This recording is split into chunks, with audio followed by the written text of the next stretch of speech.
Les céréales sont-elles les grandes oubliées du biocontrôle ? Aujourd'hui, seuls 5% des acteurs de la filière céréales utilisent des solutions de biocontrôle en France, alors que ce chiffre peut monter à 80% sur d'autres cultures.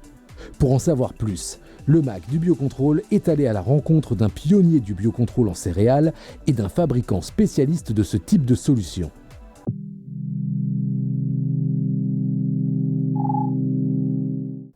C'est au cœur de la Beauce que nous rencontrons cet agriculteur qui cultive essentiellement des grandes cultures sur les 350 hectares de son exploitation. Quelles ont été ses motivations pour se lancer dans le biocontrôle ? En réalité, c'est une histoire de famille. Le grand-père avait introduit le cuivre pour lutter contre l'oïdium de la betterave, puis le père avait pris le relais en utilisant des trichogrammes afin de contrer la pyrale du maïs. Et ce n'est pas tout.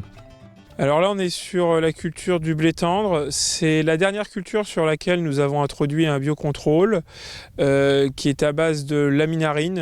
C'est un extrait d'algues qu'on peut trouver sur les côtes françaises.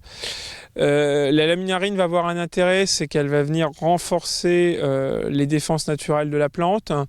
Donc, elle ne va pas remplacer un produit fongicide, c'est-à-dire qu'on va introduire, nous, cette laminarine sur le premier fongi. En complément d'un fongicide. L'idée, c'est de réduire de moitié la dose, et de venir protéger le blé contre la septoriose. Et quel est le résultat de cette action au bout de 3 ans d'utilisation ? Et on s'est rendu compte que on a eu des fois des mauvais départs, c'est-à-dire que le fait d'avoir fait une demi-dose n'a pas permis de lutter contre la septoriose et on s'est retrouvé avec de la septoriose dans le champ, donc il a fallu réintervenir assez rapidement derrière. Donc finalement, on a presque fait un passage supplémentaire par rapport à la normale. On a aussi compris que l'utilisation de cette molécule nous demande d'intervenir peut-être plus tôt sur le premier fongi, parce que s'il y a déjà un petit départ de septo, on perd l'aspect curatif du produit fongique.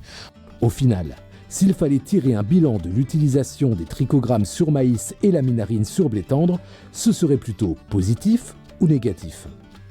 Donc ces solutions ont eu pour vocation de nous aider à réduire notre impact d'un point de vue phytosanitaire sur notre exploitation, tout en restant sur un coût économique identique. L'objectif était de ne pas venir surcharger en coûts avec l'introduction de nouvelles solutions de lutte, aussi bien contre les ravageurs que contre les maladies fongiques. Donc aujourd'hui, ce pari, il est réussi. Il ne nous a pas demandé de grosses adaptations sur l'exploitation. Nous n'avons pas acheté de nouveaux outils. Nous sommes restés avec les outils que nous connaissions. Nous avons juste remplacé ou diminué les doses des produits que nous utilisions historiquement. Édouard Billard vise désormais pour son exploitation une certification haute valeur environnementale niveau 3. Mais pour cela, il faudrait que de nouveaux produits arrivent sur le marché, car les solutions de biocontrôle en céréales se font rares selon notre agriculteur. Noël Chermesseur de la société Nufarm livre quelques perspectives à ce sujet. Le conseil technique est nécessaire pour assurer l'efficacité des produits de biocontrôle et il est bien évidemment plus difficile de faire un conseil précis, parcellaire sur 300 ou 500 hectares de grandes cultures que sur 5 ou 10 hectares de vignes.